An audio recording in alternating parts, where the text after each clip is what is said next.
এবারে শেষের রান্না টমেটোর চাটনি হবে। বলতে খারাপ লাগছে, কিন্তু মানে লজ্জা লাগছে যে এটাও আমাদের গাছেরই টমেটো।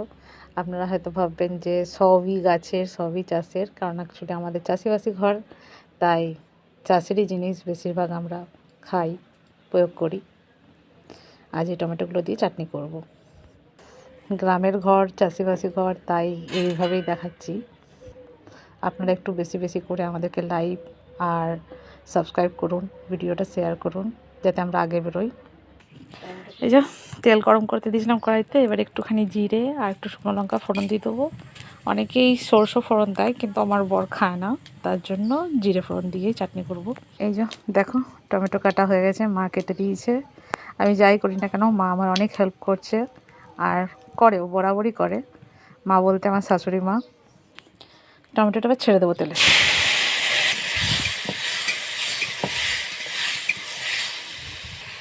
চাটনি অনেকেই খায় না, আবার অনেকে কিছু কিছু মানুষ চাটনি খেতে খুব পছন্দ করে। কারা কারা চাটনি ভালোবাসো বলবে। চাটনি করতেও বেশিক্ষণ সময় লাগে না যদিও, কিন্তু এটা ছাড়া অনেকেরই ভাত কমপ্লিট হয় না। তাতে এখন টমেটোর সিজন, তাই টমেটোর চাটনি।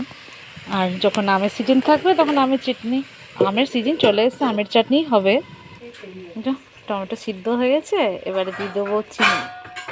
গুড় দিয়ে তো করিনি, কারণ আমাদের ঘরে গুড় দিয়ে চাটনি কেউ খায় না চট করে, তাই চিনি দিতে হচ্ছে।